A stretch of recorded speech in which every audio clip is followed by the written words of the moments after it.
નથી થતો, એના પુનર્વસન ઉપર કામ નથી થતો, એને જે બાકી બધી વ્યવસ્થાઓ છે આના પર કામ નથી થતો, તો આ ઉપર કામ કરો. તો ત્યારે આ એની ભલામણ ઉપર જે છે એક્શન લેવામાં આવ્યું, તો એને આપણે પ્લાન ઓફ એક્શન કહીએ છીએ. શું કહીએ છીએ? તો પ્લાન ઓફ એક્શન. આ પ્લાન ઓફ એક્શન કોના આધારે?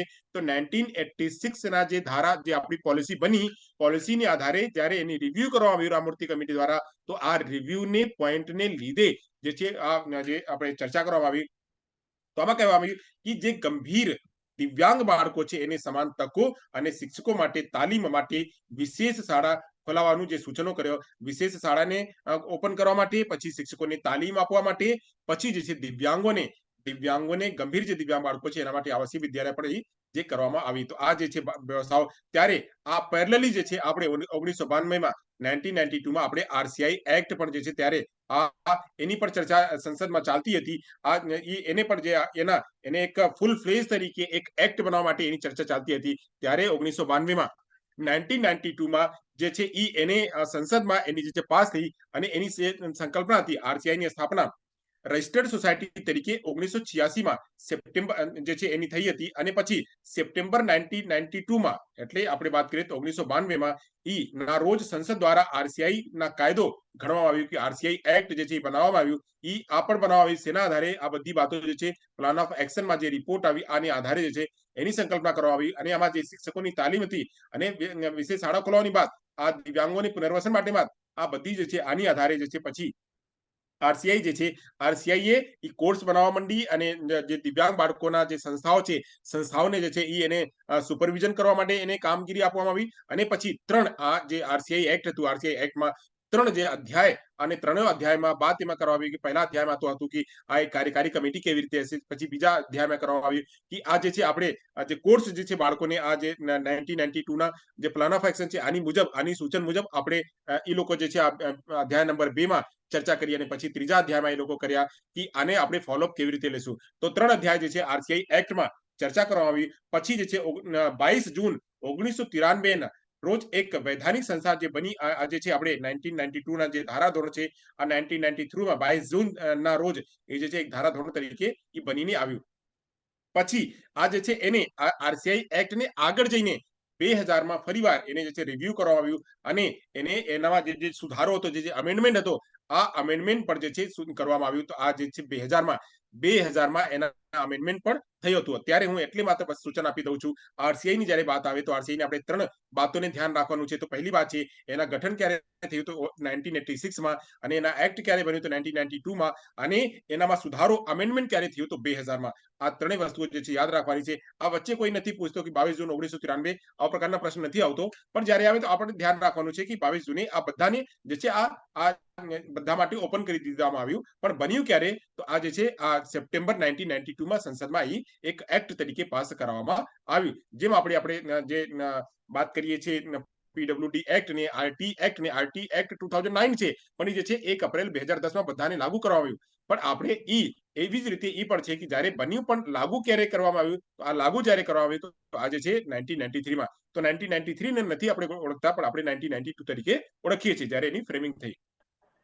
પછી આપણે વાત કરીએ ત્યારે આ જ બધી પ્રક્રિયાઓને ત્યારે એસએસએ ની સંકલ્પનામાં, એટલે આપણે વાત કરીએ તો દિવ્યાંગોને, જે બધા દિવ્યાંગોને જે છે આપણે આગળ વધારવા માટે જે વાત કરવામાં આવી, કે આ જે પ્લાન ઓફ એક્શનમાં જે થોડી કમીઓ રહી ગઈ હતી, ત્યાં થોડી કમીઓને આપણે એને પગભર કરવા માટે ત્યારે ડીપીઈપી જે સંકલ્પના પણ ઉભા કરવામાં આવી. ડીપીઈપી એટલે district primary education programme.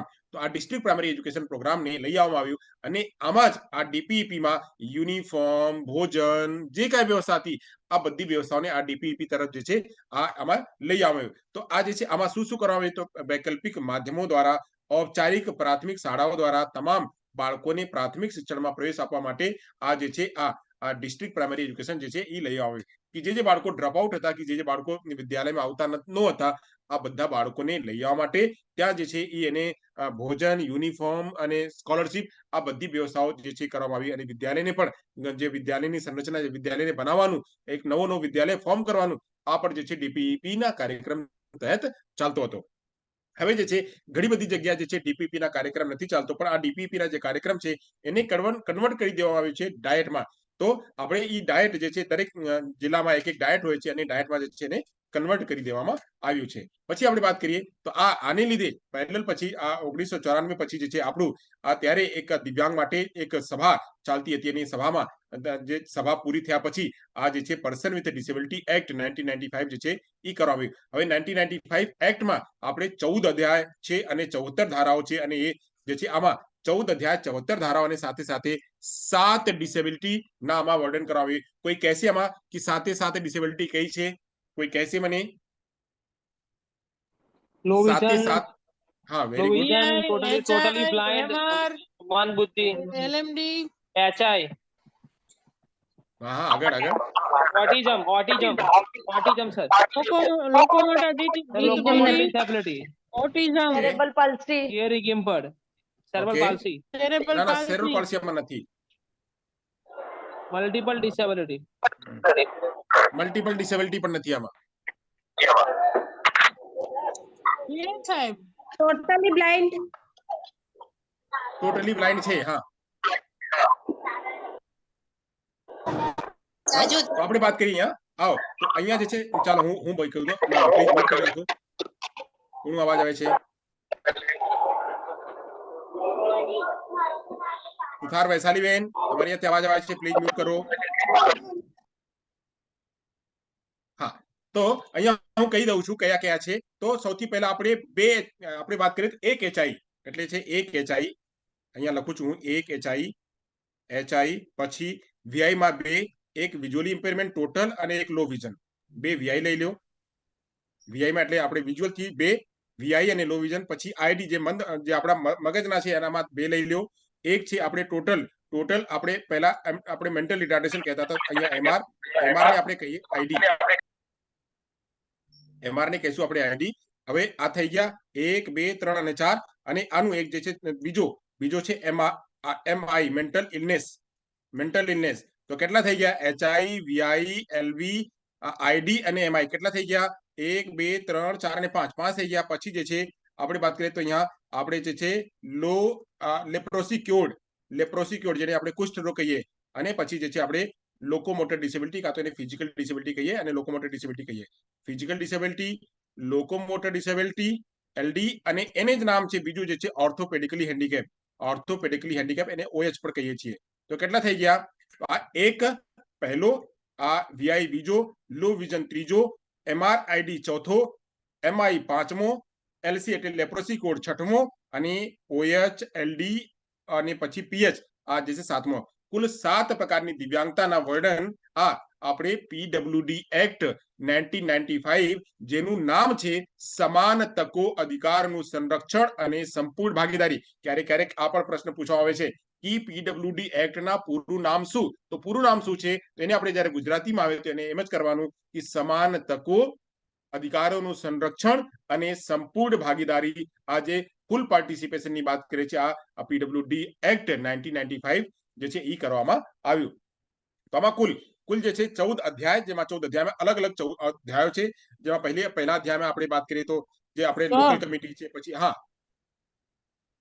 Sir ફરીવાર આખું નામ બોલો તો સમાન તકો અને હા અહીંયા લખેલ છે સમાન લખેલું તકો છે. અધિકારોનું સંરક્ષણ અને સંપૂર્ણ ભાગીદારી.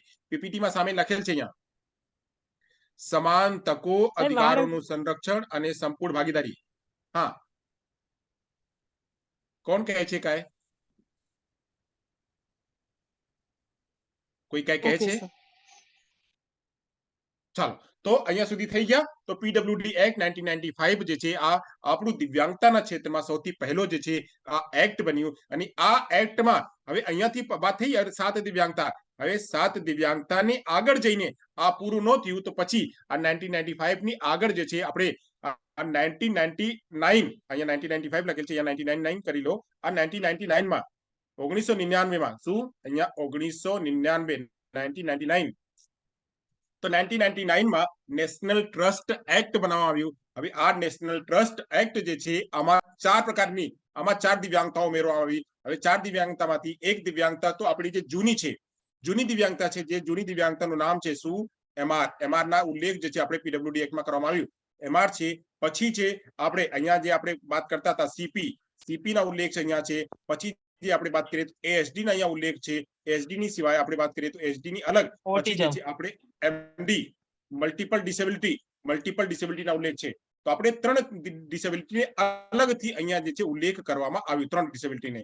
તો સીપી, એસડી, એમડી આ 3 ઉલ્લેખ અલગથી કરવામાં આવ્યું. પછી એની સાથે સાથે એમઆર જે છે આપણું પહેલાના હતો, પણ ચાર દિવ્યાંગતાને ઉલ્લેખ કરવામાં આવ્યો. તો આપણે 3 જ આને નવી જે છે 3 જ આમાં ઉમેરવામાં આવી. તો 3 કયો cerebral palsy, autism spectrum disorder અને મલ્ટિપલ ડિસેબિલિટી. આ 3 જે છે નવી અને પ્લસ એક જે છે એમઆર જે જૂની હતી આ એને આમાં લઈ આવ્યું. પણ આ ચારે જ કેમ, શું કામ ચારે? તો આ ચારે જે છે આપણે આ મસ્તિષ્કને લીધે છે, તો ત્યારે આવા જે છે ચર્ચા કરવામાં આવી કે જે લોકો માનસિક રૂપથી જે બીમાર છે કે માનસિક રૂપથી જે વિકસિત છે કે માનસિક રૂપથી જેને એ પરેશાની છે, આ લોકો માટે એક ગાર્જિયનની વ્યવસ્થા કરો. આ લોકો માટે પગભર કરવા માટે એને રિહેબિલિટેશન કરવા માટે એને નાના તબક્કાઓ લઈ આવો. અને આ લોકો માટે જે છે એને આગળ વધારવા માટે, પુનર્વસન કરવા માટે, એને એજ્યુકેશન કરવા માટે એને અલગથી ધારાધોરણ બનાવો. તો આ અલગથી ધારાધોરણ જે છે આપણે નેશનલ ટ્રસ્ટ એક્ટ બનાવવા આવ્યું. હવે નેશનલ ટ્રસ્ટ એક્ટ જે છે કહે છે કે વિકલાંગ વ્યક્તિઓના કલ્યાણ માટે એક બીજું સામયિક પગલું છે જે કહે છે 30મી ડિસેમ્બર 1999 ના રોજ પસાર થયું હતું. તો આ કહે છે કે 99 માં કયા 30 ડિસેમ્બર 1999 માં એનું જે પસાર જે છે એ થયું હતું. અહીંયા 95 લખેલું હતું, તો અહીંયા 99 માં કરી દીધી છે. આપ લોકો 99 જે જોઈ લેજો. તો કહે છે કે આમાં આ શું મેં વાત કરી, તો આમાં 4 દિવ્યાંગતા અને ચારે દિવ્યાંગતા ઉપર કામ કરવા માટે. હવે ચારે દિવ્યાંગતા શું કામ? તો આ ચારે દિવ્યાંગતા જે છે મસ્તિષ્કને લીધે છે. તો મસ્તિષ્કને લીધે છે જે આપણે એમઆર છે એ પણ છે, સીપી છે એ પણ, એસડી છે એ પણ અને એમડી છે એ પણ. આ ચારે ચાર દિવ્યાંગતાઓ જે છે એની લીધે છે. અને આને ગાર્જિયન માટે, આને પુનર્વસન માટે, આને એજ્યુકેશન માટે, આને જે છે પગભર કરવા માટે, આને જે છે બાકીના વ્યવસાયો જે છે થેરેપી વગેરે જે છે સરકારી વ્યવસાયો છે એને અલગથી આપવા માટે આ નેશનલ ટ્રસ્ટ એક્ટ જે છે બનાવવામાં આવ્યું. આમાં નાના પ્રોજેક્ટ પણ છે, જેમ કે આપણે વાત કરીએ ઘનોદા છે અને નવા જે છે 6-7 એક કાર્યક્રમ છે. આ 6-7 કાર્યક્રમને જે સંસ્થાઓ કામ કરે છે આ નેશનલ ટ્રસ્ટ તરફથી એને આ જે છે પ્રોજેક્ટ આપવામાં આવે છે અને આ પ્રોજેક્ટ તરીકેથી લોકો કામ કરે છે. આપણા પીએનઆરમાં પણ એક પ્રોજેક્ટ છે, નેશનલ ટ્રસ્ટના પ્રોજેક્ટ છે, આપણે અહીંયા પણ ચલાવવામાં આવે છે. કેમ કે ત્યાં સીપી ની સંસ્થા છે. તો સીપી ની સંસ્થાને લીધે જ છે અહીંયા ચલાવે છે. પહેલા શાયદ આપણે અંકુરમાં પણ હતું એક કાર્યક્રમ, તો અંકુરમાં અત્યારે ચાલે છે કે નહીં એ મને ખબર નથી, પણ ત્યાં પણ એક હતું, પણ સીપી માં હજી છે અને ચાલે છે. આગળ વાત કરીએ તો આ 1999 થઈ ગયા. પછી આગળ જઈને 86માં સંવિધાન સંશોધન જે કરવામાં આવ્યું. આ જે સંવિધાન સંશોધન જે છે આ આપણે વાત કરીએ તો 2002માં જે છે આપણું સંવિધાન સંશોધન કરવામાં આવ્યું. અને સંવિધાન સંશોધનમાં શું કરવામાં આવ્યું? તો આમાં 6 થી 14 વર્ષના બાળકોને મફત ફરજિયાત શિક્ષણ આપવા માટે આ એક મૂળભૂત અધિકાર તરીકે જે છે કોલમ નંબર 21A આ પૂછવામાં આવે છે કે કયા કોલમ તરીકે જે છે આપણે જે 86મા સંવિધાન સંશોધન છે આ કયા કોલમમાં સુધારો કરવામાં આવ્યું, અમેન્ડમેન્ટ કરવામાં આવ્યું? તો કોલમ નંબર 21 ક કાં તો 21A માં સુધારો કરવામાં આવ્યો, જેમાં એ કહેવામાં આવ્યું કે 6 થી 14 વર્ષના વયના બાળકોને ફ્રી, મફત અને અનિવાર્ય રૂપથી શિક્ષા આપો. અને આ અનિવાર્ય રૂપથી શિક્ષા ને લીધે જે છે પછી આગળ જઈને ત્યારે એક પહેલ ચાલતો હતો યુનિવર્સલાઇઝેશન ઓફ એજ્યુકેશન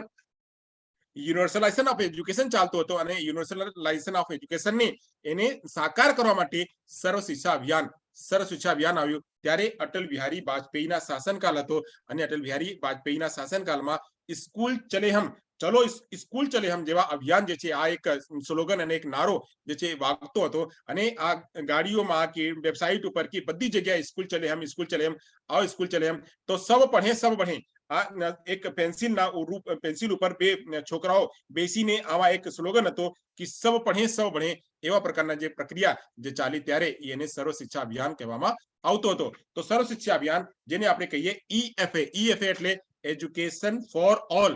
EFA એટલે એજ્યુકેશન ફોર ઓલ 2002માં એની પહેલા જ્યારે આ સંવિધાન સંશોધન થયું એની જ લીધે જ છે આ આપણે સર્વ શિક્ષા અભિયાન બનાવવામાં આવ્યું. અને સર્વ શિક્ષા અભિયાનમાં આપણે વાત કરીએ તો આ જે કેન્દ્ર સરકાર છે આ 85% અને રાજ્ય સરકાર છે 15% સહાય. આ સહાય શું કામ? તો આ જે શિક્ષણ છે આ શિક્ષણને સમવર્તી શિક્ષણ જે છે આપણે કોન્કરન્ટ લિસ્ટમાં જે છે એને નાખવામાં આવ્યું. તો આ સમવર્તી શિક્ષણને લીધે જે છે આ 85% અને 15% જે છે આ અનુદાન જે છે આપવામાં આવ્યું. તો કેન્દ્ર સરકાર આ સર્વ શિક્ષા અભિયાનમાં જે કાંઈ વ્યવસ્થાઓ હતી યુનિફોર્મને લીધે, ખાનપાનને લીધે, બિલ્ડિંગને બનાવવા માટે, પુસ્તકોને માટે બસાવવા માટે, આ શિક્ષકોની સેલરી આપવા માટે અને આ માટે સર્વે કરવા માટે જેટલી કાંઈ નાની નાની જે પ્રોજેક્ટો હતો આ નાના પ્રોજેક્ટને કામ કરવા માટે આ 85% જે છે કેન્દ્ર સરકાર અને 15% છે રાજ્ય સરકારના અનુદાનથી આ કાર્યક્રમ ચલાવવામાં આવ્યું. પછી કહે છે આ ક્યારે આવ્યું? તો આ પણ ભાઈઓ મિત્રો એક નોંધ કરવાની જરૂરિયાત છે કે 1976 માં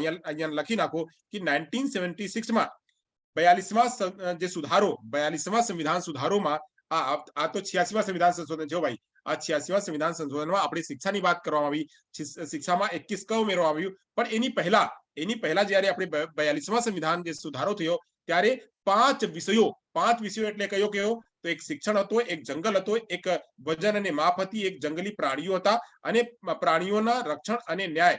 આ 5 જે એરિયા હતી 5 એરિયાને જે સમવર્તી સૂચિમાં નાખવામાં આવ્યું. સમવર્તી સૂચિ એટલે કોન્કરન્ટ લિસ્ટમાં જે છે નાખવામાં આવ્યું. આપણે 3 લિસ્ટ છે, એક કેન્દ્રવર્તી લિસ્ટ છે, એક સમવર્તી લિસ્ટ છે અને એક રાજ્યવર્તી લિસ્ટ છે.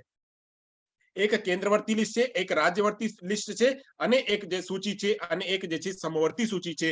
કેન્દ્રવર્તી સૂચિમાં જે કાંઈ વ્યવસ્થાઓ છે આ વ્યવસ્થાઓ જે છે આપણે જે રક્ષાની વાત કરીએ અને આપણે મિનિસ્ટ્રી ઓફ હોમ જે છે આ આપણે કેન્દ્ર સરકારના વિષય છે. તો કેન્દ્ર સરકારના વિષય ને કે માત્ર કેન્દ્ર સરકાર જ સહાય આપશે અને જ્યારે રાજ્ય સરકારમાં પહેલા જે શિક્ષણ હતું તો રાજ્ય સરકારના વિષય હતો. હવે અત્યારે પણ જે હેલ્થના વાત છે તો હેલ્થ જે રાજ્ય સરકારના વિષય છે તો એને આ બધી પ્રક્રિયાઓ જે અત્યારે 5 વાત કરું છું આ 5 બાદ જે છે ત્યારે આ રાજ્ય સરકારના વિષય હતો પણ એને ત્યાંથી કાઢીને સમવર્તી જે છે વિષય કરવામાં આવ્યો કે ત્યાં રાજ્ય સરકાર પણ કામ કરશે અને સાથે સાથે કેન્દ્ર સરકાર પણ કામ કરશે. તો રાજ્ય સરકારના જે ભાગ છે 25% અને કેન્દ્ર સરકારના જે ભાગ છે 75% રહેશે. એટલે કે રાજ્ય સરકારને પણ એમ લેવામાં આવ્યું એટલે કે રાજ્ય સરકાર લોકલ લેવલના જે છે કામ જે છે રાજ્ય સરકાર કરશે. તો રાજ્ય સરકારને પણ એની સાથે લેવામાં આવ્યું અને કેન્દ્ર સરકારને એટલે લેવામાં આવ્યું કે જે પૈસાની વ્યવસ્થા છે રાજ્ય સરકાર પાસે એટલું પૈસા નથી પણ બજેટ જે છે કેન્દ્ર સરકાર આપશે તો રાજ્ય સરકાર જે છે એને અમલ કરી શકશે. તો એટલે 1976 માં આ શિક્ષણને ઈ જે છે આડે એને આપણે સમવર્તી સૂચિમાં એને આપણે લીધા. તો સમવર્તી સૂચિમાં લીધા. હું 1 મિનિટમાં જે છે 1 મિનિટમાં લાવું છું. હેલો હા રાખો ઠીક છે.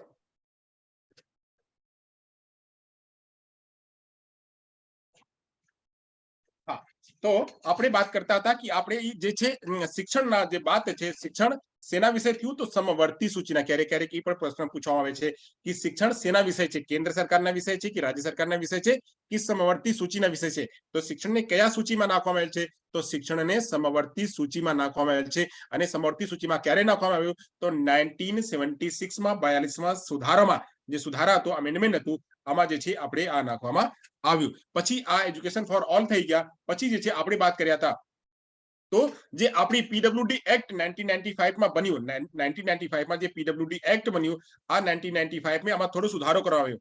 તો 1995 માં પીડબ્લ્યુડી એક્ટમાં થોડો સુધારો અમેન્ડમેન્ટ કરીને આપણે એક પોલિસી વિકસાવવામાં આવી. આ પોલિસીને કહેવામાં આવ્યું કે national policy for person with disability. પહેલા પોલિસી નહોતી, પહેલા પોલિસી તો જનરલ પોલિસી હતી. આપણી એજ્યુકેશનની પોલિસી 1986 માં જે પોલિસી બની જનરલ પોલિસી હતી પણ દિવ્યાંગો માટે કોઈ પોલિસી નથી.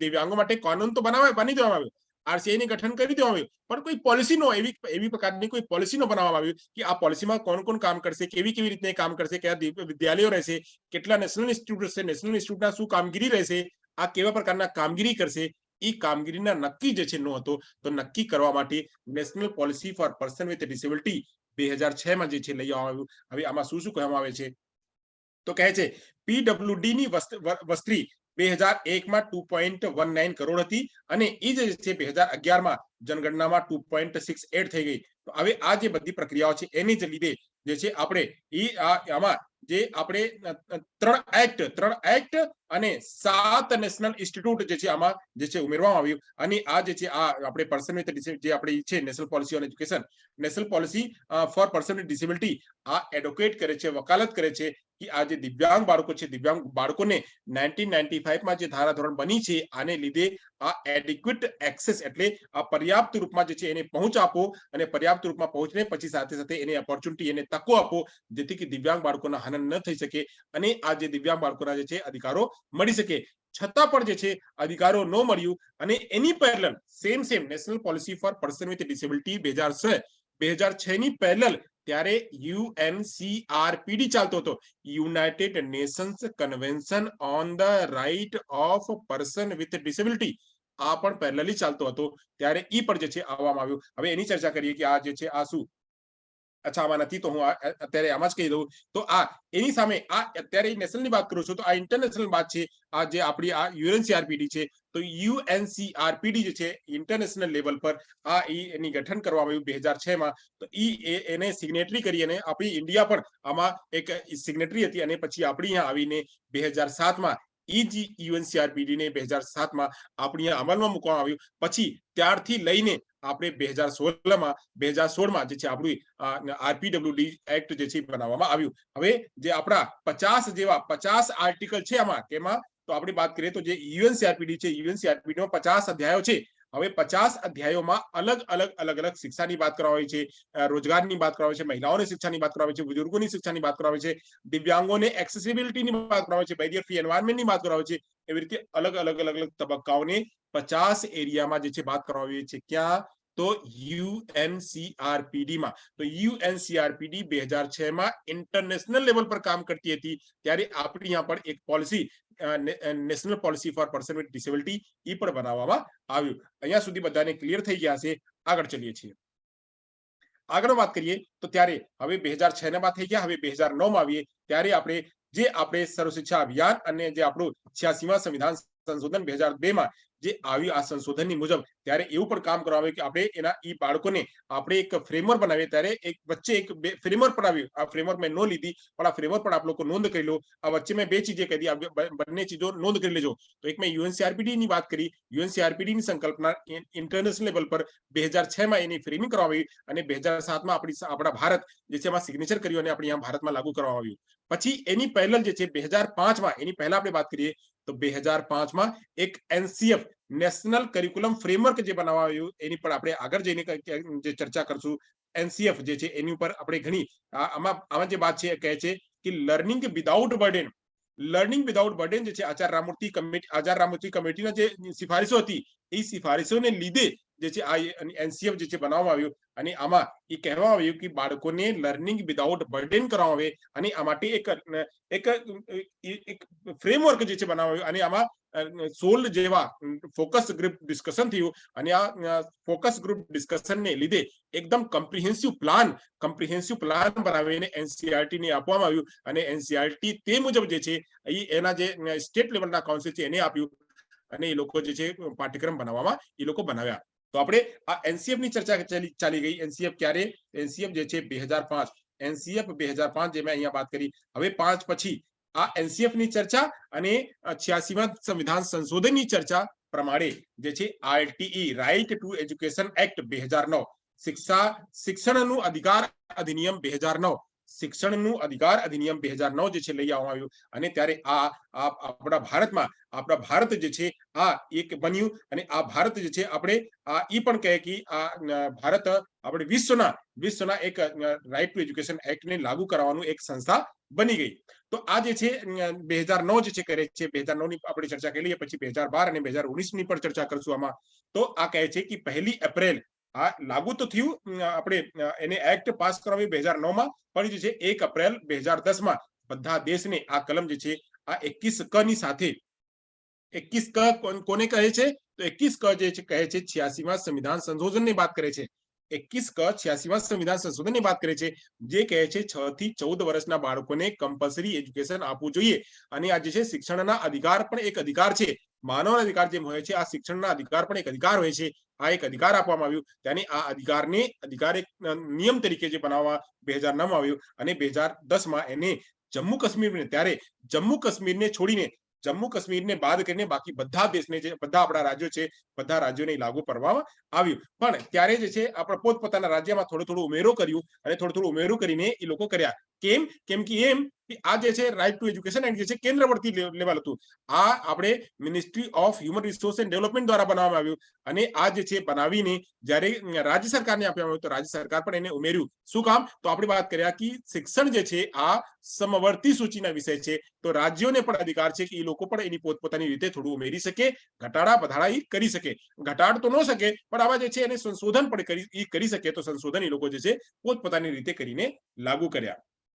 તો આ જે છે એની વાત કરીએ તો આમાં શું કરવામાં આવે તો જરૂરિયાત જે સાથે ફરજિયાત અને મફત જે ફરજિયાત શિક્ષણ જે કરવામાં આવ્યું આમાં કુલ 7 અધ્યાય 38 પ્રકરણો અને એક અનુસૂચિની ચર્ચા કરી. તો આમાં કેટલા અધ્યાય? તો જેમ અમે વાત કરી પીડબ્લ્યુડી એક્ટમાં તો આમાં 14 અધ્યાય 74 ધારા, એવી રીતે અહીંયા જે છે 2009 માં 7 અધ્યાય જે આપણે રાઇટ ટુ એજ્યુકેશન એક્ટ છે આમાં 7 અધ્યાય 38 વિભાગ એટલે 38 ધારા, 7 અધ્યાય 38 ધારા અને એક અનુસૂચિ એક શેડ્યુલ આમાં છે. પછી આમાં એક હજી ઉમેરવામાં આવ્યું, આમાં જે છે એક ઉમેરવામાં આવ્યું 2012 માં આરટી ના એક સંશોધન થયું. આજે અહીંયા લખેલ છે 2012 માં. તો 2012 માં સંશોધન શું કામ થયું આપણે નોટ કરવાની વાત છે, આપણે લોકો પેનથી નોટ કરી લેજો કે 2012 માં આ જે રાઇટ ટુ એજ્યુકેશન હતું ને એ જનરલ માટે હતું, આ સામાન્ય લોકો માટે, મેઇન સ્ટ્રીમના લોકો માટે હતી. તો લોકોમાં આપણે દિવ્યાંગ બાળકોને બસ નોમિનલ વાત કર્યા હતા, એક ઇન્ક્લુઝિવની વાત કર્યા હતા, પણ દિવ્યાંગ બાળકોને કેવી રીતે લઈ જવું, દિવ્યાંગ બાળકોના શું અધિકાર હોવું જોઈએ,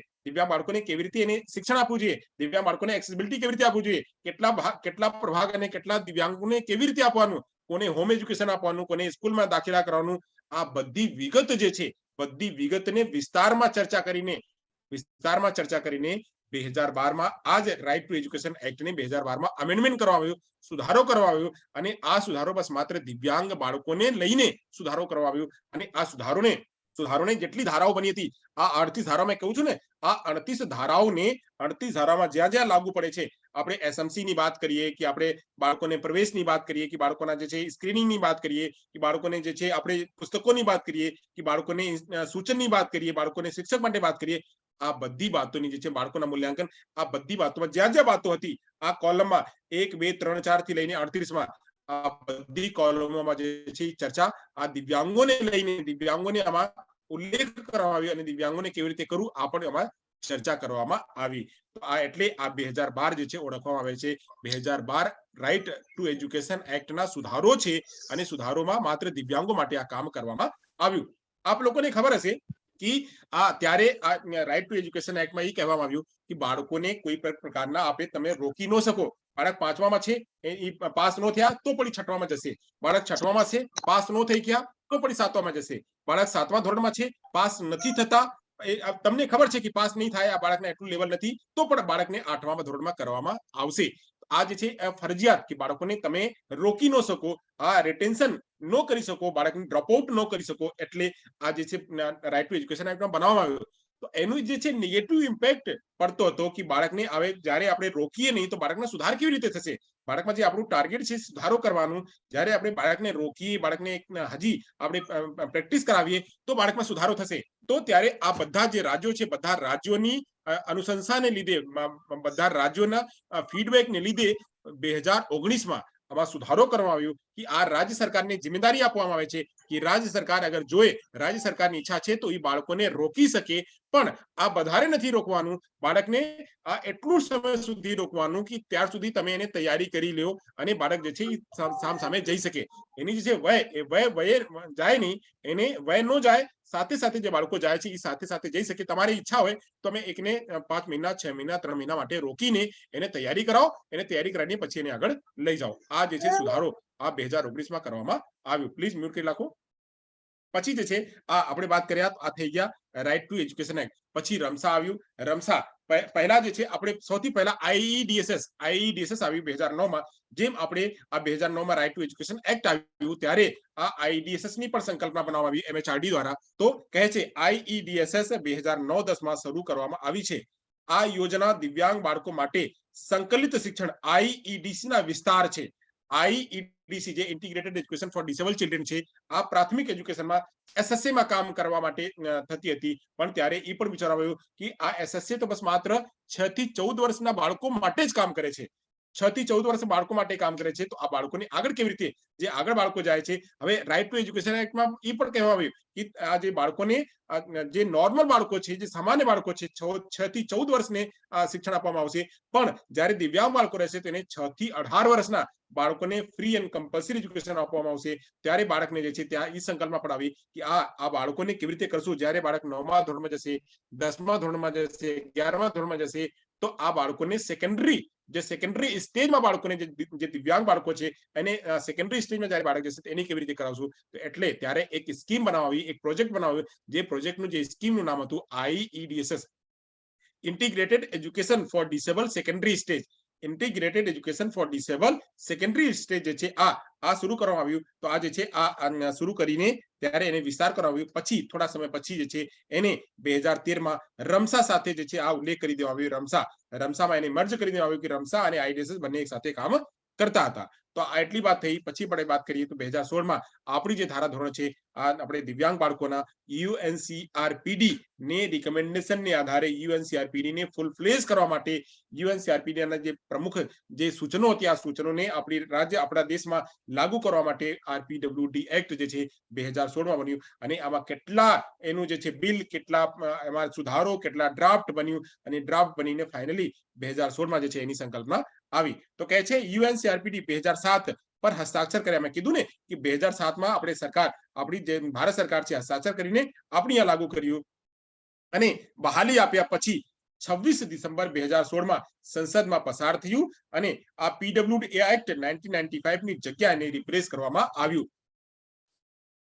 તો આપણે વાત કરીએ જે PWD એક્ટ હતું, PWD એક્ટ 1995, આ 1995માં જેટલી વાતો હતી આ વાતોને એને આમાં મર્જ કરી દેવામાં આવ્યો. એને જે છે એને રિપ્લેસ એને કાઢીને એની જગ્યા RPWD એક્ટ ને ગણવામાં આવ્યું. RPWD એક્ટમાં 7, 3, 10 ની આગે જે બાકીના જે દિવ્યાંગતાઓ હતી અને દિવ્યાંગતાઓને વધારીને 21 પ્રકારની દિવ્યાંગતાઓ જે છે આમાં કરવામાં આવી. હવે આમાં કુલ 17 અધ્યાય, કુલ કેટલા અધ્યાય તો 17 અધ્યાય છે, 102 વિભાગો એટલે ધારાઓ છે અને એક અનુસૂચિ છે. આમાં અલગ અલગ પ્રકારના બાળકોને, દિવ્યાંગ બાળકોને કેવી રીતે એને એટલે આપણે સશક્તિકરણ કરીએ, એના ડિસ્ક્રિમિનેશન ન કરીએ, એના માટે એજ્યુકેશન આપીએ, એના માટે રોજગાર આપીએ. રોજગારમાં પણ ત્યારે 3% રોજગારની વાત હતી. આમાં જે છે 4% રોજગારની વાત કરવામાં આવી. બાળકોને જે છે એડમિશન માટે ત્યાં માત્ર 3% ની વાત હતી PWD એક્ટમાં, અને RPWD એક્ટમાં 5% જે છે કરવામાં આવ્યું. આ જે છે જે સુધારો જે થયું આ સુધારોને RPWD એક્ટમાં ગણવામાં આવ્યું. પછી આપણે વાત કર્યા હતા કે 1987માં મેન્ટલ હેલ્થ એક્ટ આવ્યો હતો. કયો તો મેન્ટલ હેલ્થ એક્ટ 1987માં. આ 1987માં જે મેન્ટલ હેલ્થ એક્ટ હતી આ એક્ટને બસ એવું કરવામાં આવ્યું કે આ બાળકોને બસ પગભર કરો, એના માટે એક હોસ્પિટલ બનાવી દો અને આ લોકો માટે બસ કરો. પણ આની સિવાય પણ એવા આપણી સમાજમાં એવા પણ લોકો હતા જે ડિપ્રેશનના શિકાર હતા, જે સુસાઇડ અટેમ્પ્ટ કરતા હતા, જે બાકીના સિવાયના જે કામગીરીમાં એ લોકો કરીને આ જે છે ડિપ્રેસ થતા હતા. આ લોકોને એક માનસિક સ્વાસ્થ્યની સારવાર કરો અને સ્વસ્થ કરવા માટે મેન્ટલ હેલ્થ એક્ટ 2017 જે છે લાવવામાં આવ્યું. હવે 2017 જે લાવવામાં આવ્યું આ પણ UNCRPD ની સંકલ્પનાને આધારે જ લેવામાં આવ્યું. UNCRPD ની સંકલ્પનાના આધારે જે છે આ મેન્ટલ હેલ્થ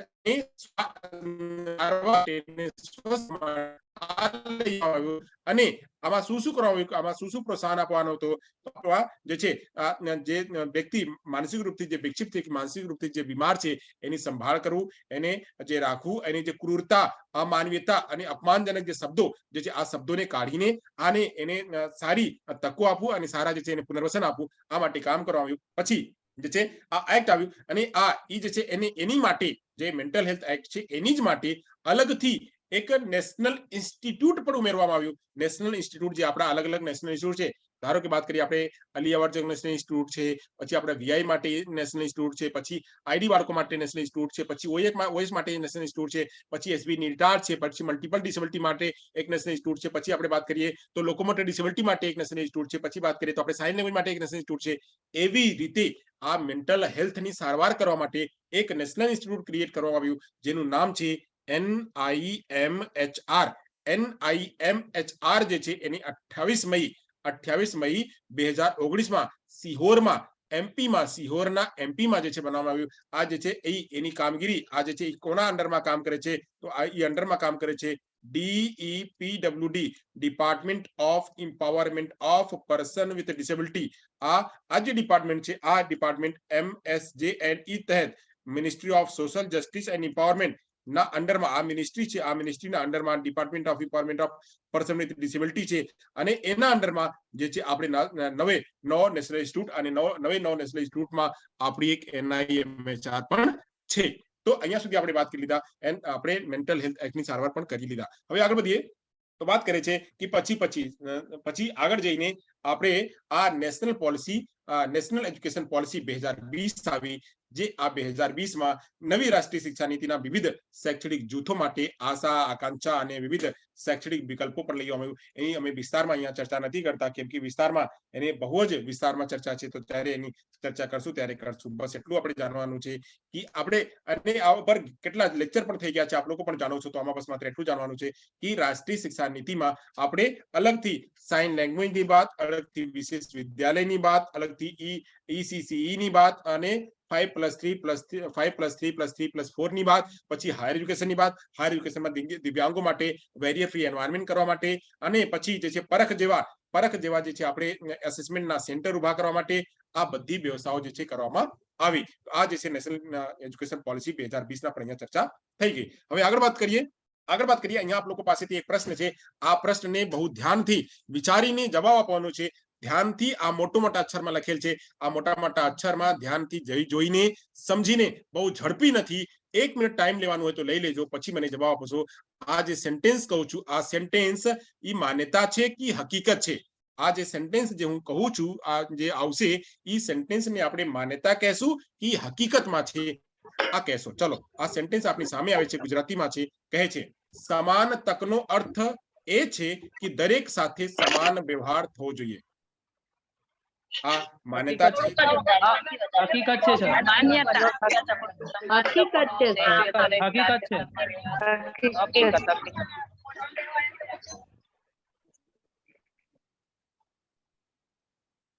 બાકી લોકોનો જવાબ હકીકત છે.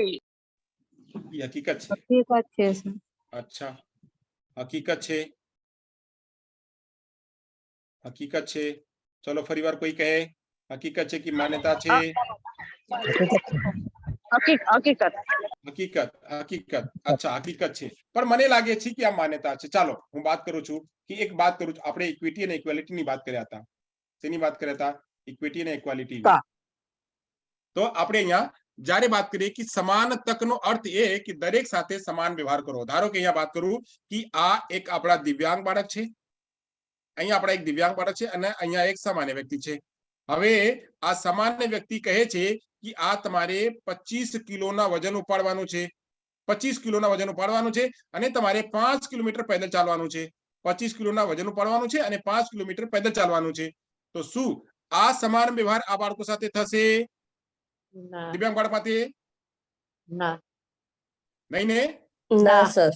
તો હકીકત થયો કે માન્યતા? આ માન્યતા છે. એટલે આપણે દિવ્યાંગ બાળકો સાથે સમાન તક તો આપવાનું છે. બાળકને સમાન તક તો આપવાનું છે કે જે તમને જે શિક્ષણના અવસર મળે છે, આ દિવ્યાંગ બાળકને પણ શિક્ષણના અવસર મળવું જોઈએ. જે તમને બહાર જવા માટે તક મળે છે એ દિવ્યાંગ બાળકને પણ મળવું જોઈએ. પણ ત્યાં પણ થોડી તફાવત હોવી જોઈએ કે તમે તમારી રીતે ચલી શકો, પણ આને તમારી રીતે ચાલવા માટે ન કહો, આની એની રીતે ચાલવા માટે કહો. તો ત્યાં જે છે ઇક્વિટીની વાત કરો, ત્યાં સમતાની વાત કરો, ત્યાં એ બાળક જેવી રીતે ચાલી શકે એ બાળક તરીકે કરો. તો આ જે છે અહીંયા આપણે વાત કરી માન્યતા છે એ લઈ જવું. પણ આમાં પણ ફેર છે. આમાં જયારે અંદર જશું ત્યારે ખબર પડશે કે જયારે સમાન તક તો આપી દેશું, પણ સમાન તકમાં હજી પણ એને આપવાનું છે. કે સમાન તક તો આપી દે. ચાલો ભાઈ, આપણે ઘણા લોકો એક પિક્ચર છે કે જ્યાં સ્ટેડિયમની 3 વ્યક્તિઓ જે છે જોઈએ છે સ્ટેડિયમમાં, અને એક વ્યક્તિ છે બહુ જ લાંબો છે, અને એ જોઈ લે છે. એક વ્યક્તિ લાંબો છે જોઈ લે છે, પણ જે છે એક નાનો વ્યક્તિ છે એને એક ગુટકા રાખીને એને આપી દીધા કે એ પણ જોઈ શકે. કહે છે કે ભાઈ તમને પણ એક જ ગુટકા મળશે. એક જ ગોઠવણ, એક જ સ્ટેપ તમને મળશે. હવે એ સ્ટેપમાં ઈ ઉપર નથી જઈ શકતા. ધારો કે અહીંયા કોઈ ડોર્ફિઝમના વ્યક્તિ છે, ડોર્ફિઝમના વ્યક્તિને પણ અધિકાર છે ભાઈ મેચ નહીં જોવાનું, તો કહું છું ભાઈ તમને મને પણ એક સીટ મળી છે, તમને પણ એક સીટ મળી છે, તો તમે પણ લઈ લો. તો ભાઈ આ એક સીટ પણ એના માટે એનફ નથી. એક સીટ તમે જે આપો છો આ એનફ નથી, એના માટે તો બધી જગ્યાઓ ઘેર લીધા. હવે તમે આપી દીધા પણ એ નાકામો છે, તો નાકામુને કામું કેવી રીતે કરવું? તો આ માટે ક્ષમતાની આવશ્યકતા છે. ત્યારે એની મુજબ જે છે વ્યવસ્થા કરવાની, જેમાં એ કામ કરી શકે, જેમાં એ 100% આપી શકે, એ કરવાનું. તો ત્યાં જે છે ત્યારે જે છે સમાન તકના સાચા અર્થમાં અર્થ બનશે. તો સમાન તકનો અર્થ આ એક માન્યતા છે, પણ એની સાથે એ હકીકત જ્યારે બનાવવું પડશે ત્યારે એક સ્ટેપ હજી ઇક્વિટીની વાત લઈ આવવું પડશે. શું? ઇક્વિટી. ઇક્વાલિટી તો વાત બરાબર છે, અહીંયા વાત કરે છે ઇક્વાલિટી, પણ ઇક્વાલિટી થી કામ નહીં ચાલશે, ત્યાં ઇક્વિટી લઈ આવવું પડશે. ઇક્વિટી એટલે ક્ષમતા, ક્ષમતા એટલે હજી આમાં અંદર કામ કરવાની બાકી છે. આગળ જઈએ, અહીંયા સુધી સમજાઈ ગયા? ચાલો હવે આગળ વાત કરીએ. કહે છે જવાબ તો હકીકત આવે કે માન્યતા આવે? આ હકીકત, આમાં જે છે ને આ હકીકત નહીં આવશે, આમાં માન્યતા આવશે. આ સાચો જવાબ છે માન્યતા, હકીકત નહીં. આ હકીકત નથી. એટલે સમાન તકનો અર્થ છે કે દરેક સાથે સમાન વ્યવહાર કરવો. આ હકીકત નથી, આ એક માન્યતા છે. રાઈટ આન્સર છે માન્યતા. બરાબર? હા સર. હા સર. એટલે કોન્સેપ્ટ સમજાઈ ગયા ને? કન્ફ્યુઝ તો નથી ને બધા? ના સર. ના સર, ના સર. ના હા, સર. ચાલો. એટલે કન્ફ્યુઝન મગજમાં કન્ફ્યુઝન ન હોવું જોઈએ, એકદમ ક્લિયર રહેવું જોઈએ. ચલો, એટલે મેં એક્ઝામ્પલ સાથે મેં સમજાવ્યું કે આપ લોકોને ખબર પડી જાય. આગળ જઈએ. તો એટલે ઇક્વેલિટી, અહીંયા સમાન તકની ઇક્વેલિટીની વાત કરે છે. ઇક્વેલિટી તો બરાબર છે, આપવાનું છે, ધારાધોરણ બનેલા છે તો આપવાનું છે, પણ ત્યાં સાથે સાથે હજી એક કામ કરવાનું બાકી છે, જેને આપણે કહીએ છીએ ઇક્વિટી, ક્ષમતા. તો ક્ષમતા આપવાનું છે કે ક્ષમતાને એટલે એને પણ ત્યાં સુધી લઈ જાઓ, એટલે ત્યારે જઈને ક્ષમતાનો ભાવ આવશે. ચાલો આગળ વધીએ. આગળની વાત કરે છે, આપણે આઈસીએફ ની ચર્ચા કર્યા હતા. હવે આઈસીએફ માં કુલ 9 જે છે આપણે વ્યાપક ડોમેન છે, આમાં 9 ડોમેન છે. આ 9 ડોમેન કયો? તો એક છે જ્ઞાનને શીખવું અને લાગુ કરવું, પછી સામાન્ય કાર્યો અને માંગણી કરવી, પછી પ્રત્યાયન કરવું, પછી ગતિશીલતા લઈ આવી, પછી જે છે જીવનના મુખ્ય ક્ષેત્રોમાં એને સુધાર કરવું, પછી કહે છે કે સમુદાય, સામાજિક અને નાગરિક જીવન જીવવું, પછી કહે છે અંતરવૈયક્તિક પ્રતિક્રિયાઓને અને એને સંબંધો લઈ આવવું, પછી ઘરેલું જીવન જીવવું, પછી સ્વ સંભાળ કરવું. આ એના જે આઈસીએફ છે, આઈસીએફ માં 9 ડોમેન પણ ચર્ચા કરવાની છે. આ એની ચર્ચા તમે કરી લીધી હતી, એની વાત થઈ ગઈ છે. તો હવે આગળ જઈએ, આગળની વાત કરીએ. કેમેરા, હા, તો એની આગળ વાત કરીએ. આગળમાં આપણે જે છે અહીંયાથી આપણે જે છે પૂરો થાય છે. અહીંયા આપણે એકાદ બે પ્રશ્નો લઈ લઈએ. તો અહીંયા કહે છે ઇન્ડિયન લો, આપણી જે આરપીડબ્લ્યુડી છે, આપણે આરપીડબ્લ્યુડી 21 પ્રકારની દિવ્યાંગતા ને જે છે વર્ણન કરીને આવી છે. તો આ ઇન્ડિયન, અહીંયા કહે છે Indian law recognise the disability, કે આપણે કઈ આ મેથ છે આપણે વાત કરી, હકીકત છે કે માન્યતા છે? આ પણ કયો? હકીકત છે છે કે Indian law recognise 21 disabilities.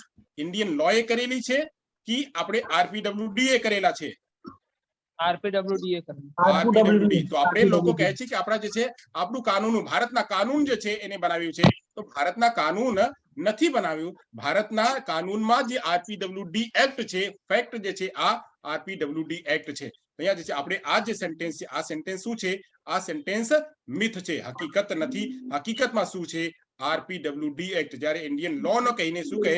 RPWD કહે, ત્યારે આ બાદ જે છે સાચા અર્થમાં સાચા થશે. તો ફેક્ટ નથી. ફેક્ટ શું? કે આરપીડબ્લ્યુડી ઇન્ડિયન લો નથી. ચલો આગળ વાત કરીએ. હવે 21 પ્રકારની દિવ્યાંગતા કેટલી, એની ચર્ચા કરી લઈએ. તો 21 પ્રકારની દિવ્યાંગતા અહીંયા આપણી સામે દેખાય છે. ચાલો અહીંયા જોઈ લો બધાએ. તો અહીંયા આપણે આપણી સામે દેખાય છે. એની સ્ક્રીનશોટ લેવાનું હોય તો સ્ક્રીનશોટ લઈ લો, કાં તો વિડીયોમાં આપણી સામે રહેશે. એવા 21 પ્રકારની દિવ્યાંગતાને મેં એવી રીતે ઉલ્લેખ પણ કરી છે કે એને ક્યાં જે છે આપણે કાઢીએ અને ક્યાં આપણે રાખીએ. જો અહીંયા ઉપર લખેલ છે, શું લખેલ છે? પીડબ્લ્યુડી એક્ટ 1995, એન્ટી એક્ટ 1999 અને પછી પીડબ્લ્યુડી આરપીડબ્લ્યુડી એક્ટ 2016.